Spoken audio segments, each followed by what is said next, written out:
Next up, we have Intersectionality, the missing piece in the D&I discussion. To talk about it, please welcome Joanna Pastor, Global Delivery Manager at Accenture.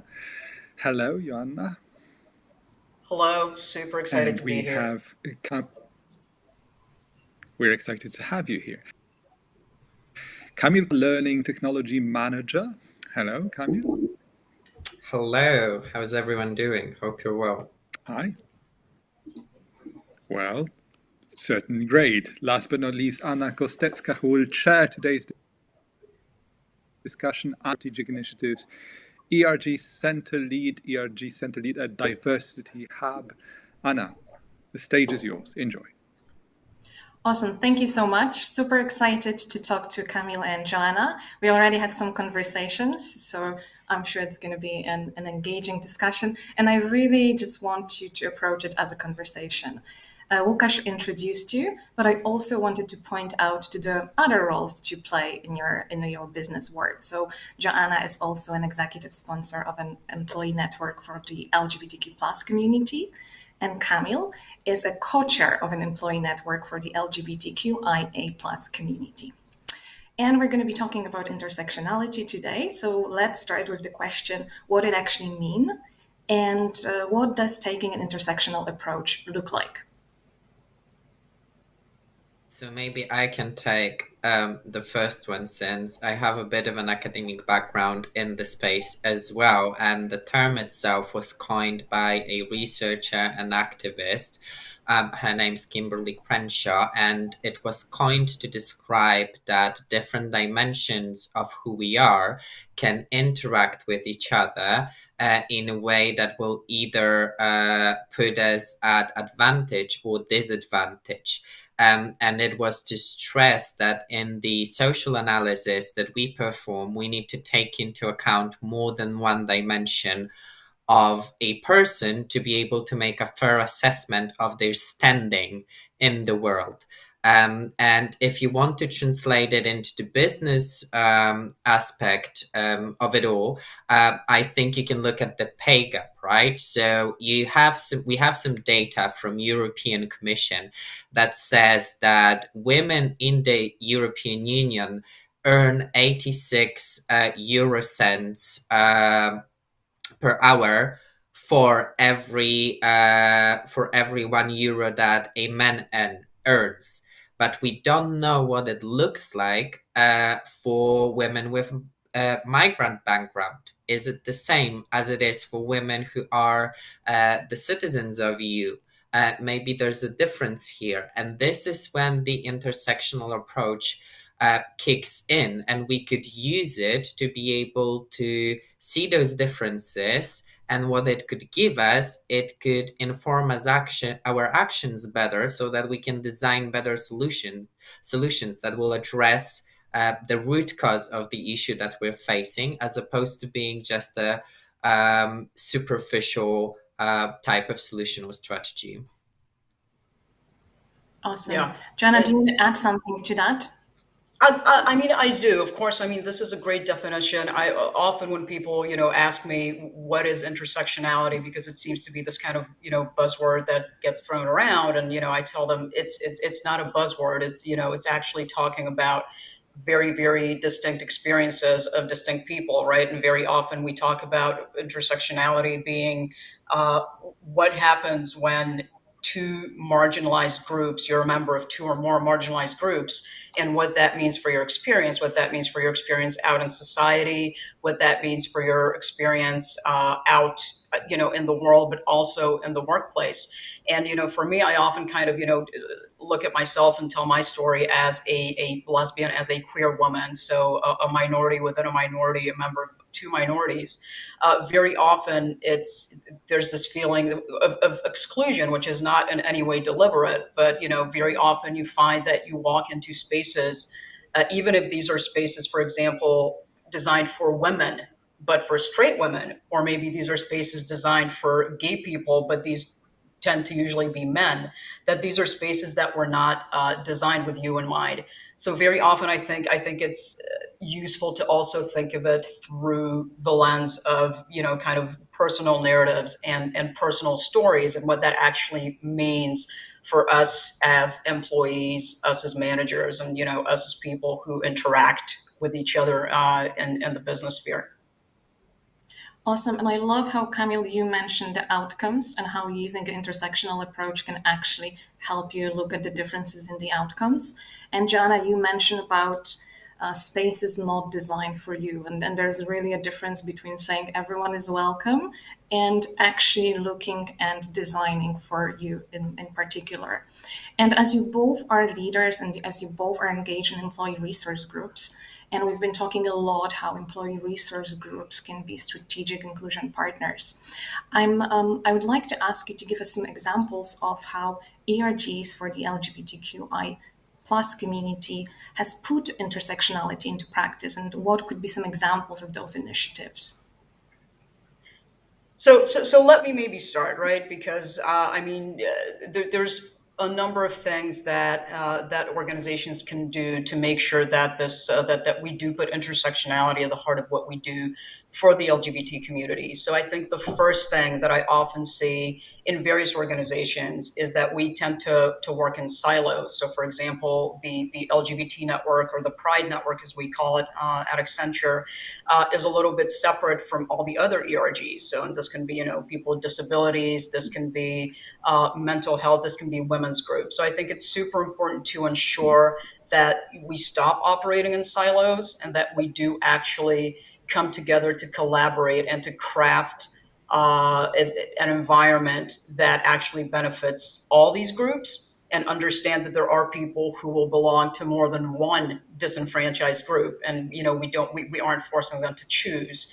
I think we also, in terms of just the LGBT sphere, we need to be, especially as leaders, as sponsors, we need to be very deliberate and intentional about promoting narratives which are different. So, very often I feel like in the LGBT community and sphere, a lot of the narratives, are gay male narratives, and to make sure that we do promote narratives which lesbian narratives, bisexual, trans, non-binary. So all of those which have been pushed to the side a little bit, to make sure they're not, an addendum, they're not an afterthought, but they're a standalone narratives. The other thing, which we try to do, is to always look for diverse role models within the community, right? So, the old adage, you can't be what you can't see. So to ensure that we do kind of take intersectionality into account when actually lifting people up and promoting these role models, so that people can see that, the LGBTQI network, it's not necessarily just straight white, men, but it's also women, it's women of color, it's women with disabilities, it's transgender individuals. So it's all that, beautiful tapestry of diversity at play, and to make sure that these people are visible and have a voice. Yeah. Awesome. And I Kamil? think the more you sort of come together, also the more resources you have and the louder your voice gets. So there's an actual benefit in people and ERGs that advocate for different minorities. That they come together, like strictly from an influencing perspective, because when we had the International Women's Day celebration at AstraZeneca this year, we actually, and when I say we, I mean the Pride ERG, we actually partnered with another ERG, other organization that's called Think, and they foster neurodiversity inclusion. So we partnered together and we organized a panel around different dimensions of womanhood, to which we invited a queer person a queer woman on the autism spectrum.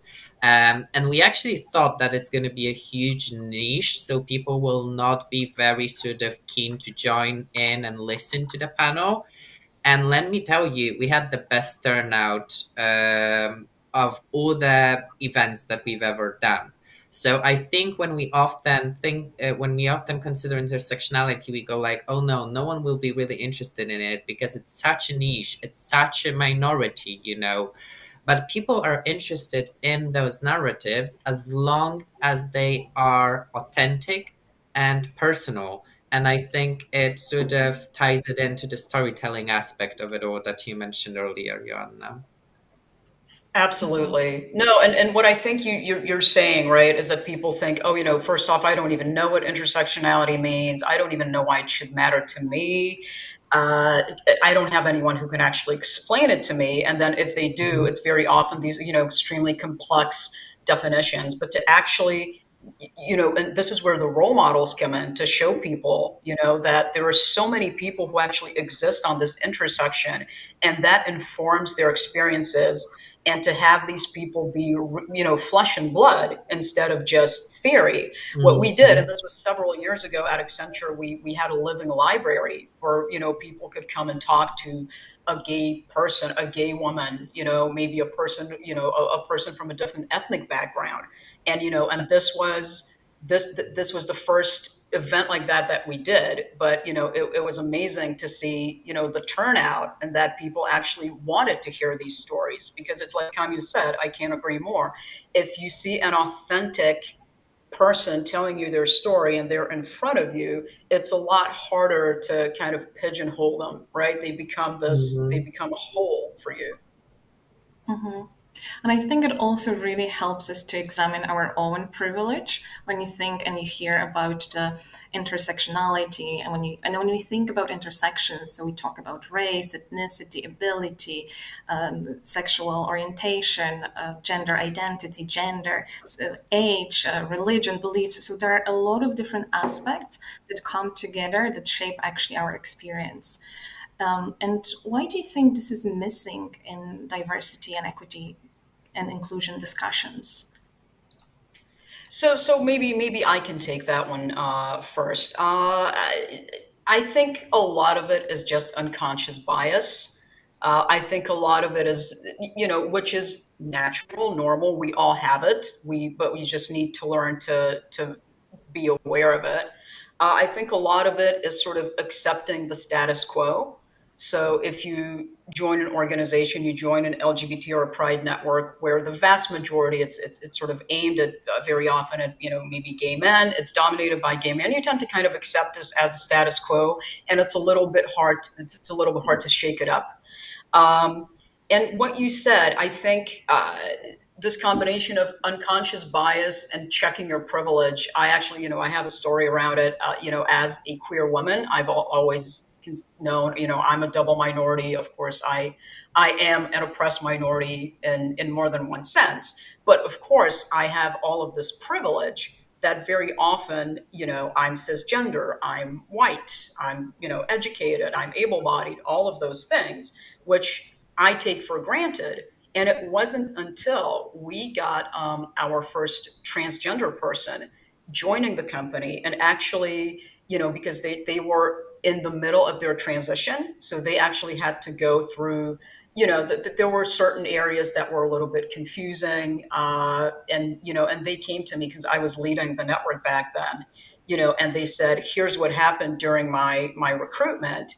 Can we, maybe make this less awkward, more comfortable, right, for a transgender person?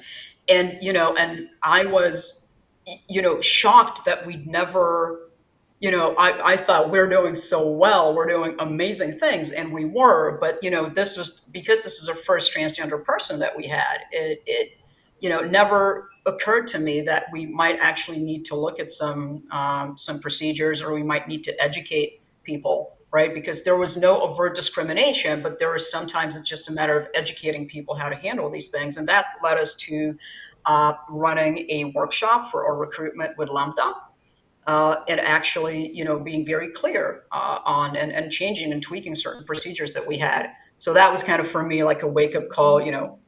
Always check your privilege.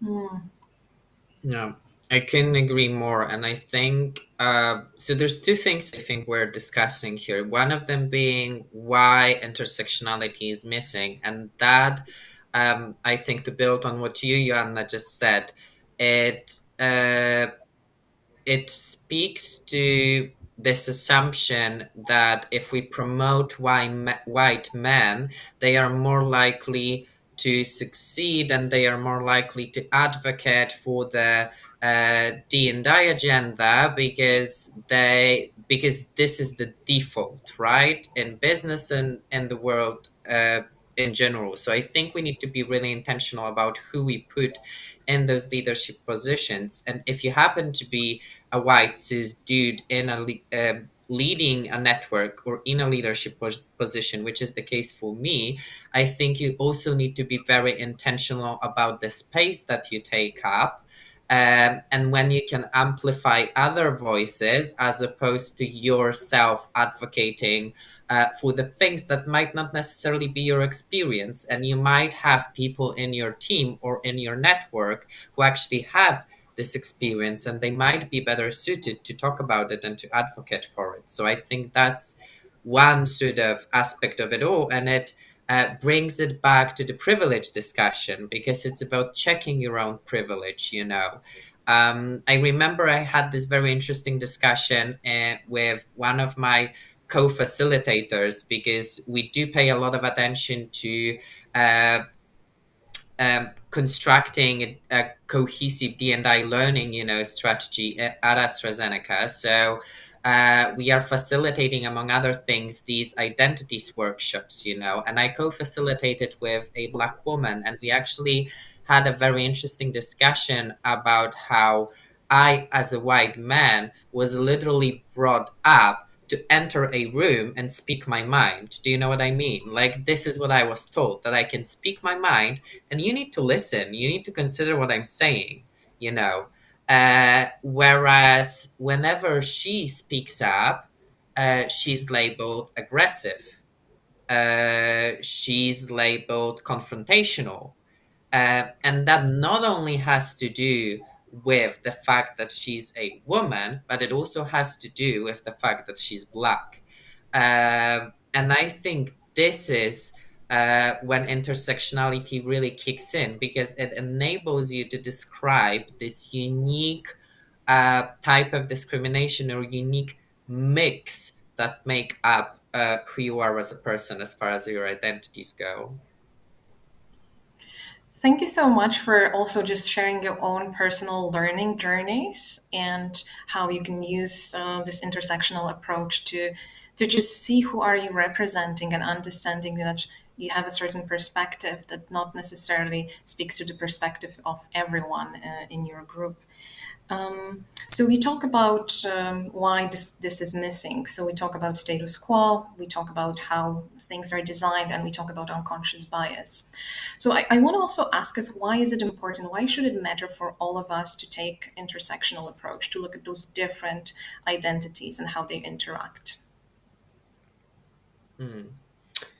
So the essay that Kimberly Crenshaw wrote on the term, it sort of ends with this quote that I really like. When they enter, we all enter. And they being in this situation, people who are experiencing several types of discrimination or marginalization at the same time. And I think this is the most important sort of takeaway for me from the intersectional approach. So that is, if you design a solution that will benefit people who are the most marginalized, it will automatically sort of make it accessible to everyone. So we, for example, recently introduced gender neutral bathrooms at AstraZeneca in the Warsaw site, and they obviously benefit transgender and non-binary people, but they also benefit people with a caregiver of a different gender, for example. So there might be different groups that will that you will also include if you include those who are the most marginalized. Yeah, and from my end, you know, you asked why should it matter? Why should it matter to us as individuals? organizations, teams. I think understanding intersectionality is a crucial part of fostering a culture of true belonging and true inclusion, because you need to understand the mainstream narrative is not the only narrative, and we need companies, we need new perceptions, we need new narratives, and we need new stories at the table. Like I think diversity and that comes with intersectionality. It should be a source of alchemy, right? It should be us creating something new, instead of creating sameness. And if a company can show, can walk the talk, I think it's so much easier for employees to be themselves and not be afraid to own their story if they feel like the company has their back. Then also because Kamil shared a quote, I was kind of I decided I need to share a quote as well. And this is a quote from Audre Lorde, a Black lesbian revolutionary poet. And she was, in my mind, sort of a pioneer in talking about intersectional experiences, right? What it means to be a Black lesbian in America. And she said, I am not free while any woman is unfree, even if her shackles are very different from my own. And I think this is something which basically to me says, don't assume, even if you're shackled, don't assume that these are the only shackles out there. Like, welcome other narratives, listen, learn, right? Listen before you speak. Awesome. Thank you for sharing the quote. I can see Łukasz, which probably means that we have, I think, the last few minutes. So, Łukasz, do you want me to sum up, or are there questions from the audience? We don't see them. I'm afraid yes. Anna, there is really no subtle way for me to appear on the screen, so my apologies for that. But closing remarks, please. Awesome. So I will just close with a call to action. Like, that was just maybe a 20-25 minute discussion. This is just such a deep and fascinating and complex topic. So I would encourage every one of you to just put intersectionality into practice by simply asking the right questions. And I will share with you a few questions by Lily Zhang, and they are a great diversity, equity, and inclusion strategist. And she said that when you look at your initiatives or practices, you ask yourself those questions. What is this thing like for women compared to men? If there's a difference, why is that the case? But then you ask additional question. Which women are most likely to experience differences in outcomes? Similarly, for the LGBTQ plus community compared to cisgender and heterosexual people, are there differences? Why is that the case? And then which people across all sexualities and gender identities are most likely to experience differences in outcomes? So those additional questions will really help you identify the barriers that you have, and simple ways of taking additional step and putting this approach into practice. So it's approach and a tool.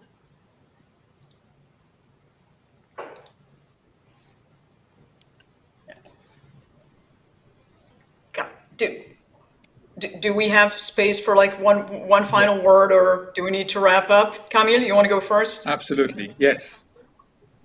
Okay, so maybe you can go first, Joanna. Go ahead. Okay, no, I mean, everything that Anya said, I mean, here, I think, the time for action is definitely now. And I think, again, from the perspective of LGBT networks, or, sponsors, leads, I think it's just so important to create a space where people will feel safe and seen and heard, and they will share their identity with you, right? So you create a safe space, but you also create a brave space, a space where people will simply want to come up, share their stories, and that also means that they will be more likely to take part in creating this new generation of cross-sectional networks where we will no longer operate in silos and and be isolated from each other. So that was my 2 cents to finish off with. Yeah, thank you, Anna. And I love the brave space notion. I'm going to steal that for sure. And I think I can only build on that, agreeing with everything that you just said. with a call for action to leaders, because they actually set the example for everyone in the company. And I remember when I was meeting with a VP of the function that I work in at AstraZeneca, and I talked about my concerns for my gender expression, the fact that I paint nails, and that it might be perceived as something, I don't know, unprofessional, because that's not something that men do. She was very encouraging and empowering about me being truly who I am, and putting me, in front of other leaders so that they can get exposure to this type of expression and see that it can be still professional. And the same goes for my line manager, with whom I spoke when she was actually offering me that I do become a line manager as well. And I said, okay, but I, struggle with anxiety. So is this the best place for me to actually develop in? And she literally sent me a bunch of articles about how you can lead through anxiety and use anxiety as a tool, almost, that will help you become a better leader. So it's actually about empowering the people that you have around you to be themselves fully without apologizing for who they are, which is a difficult task, but hey, no one said it was going to be easy. Łukasz, you see None that of the when you talk topics we about address here today. intersectionality, sorry, I'm just saying that when you Yes. talk about intersectionality, you bring all of the themes that were there in the conference: inclusive leadership, unconscious bias, mental health. So definitely a great discussion and a topic not to miss. Thank you so much, Joanna Pastor, Accenture, Kamil Kuhr, AstraZeneca, City Hub. Thank you again. Thank you. Thank you.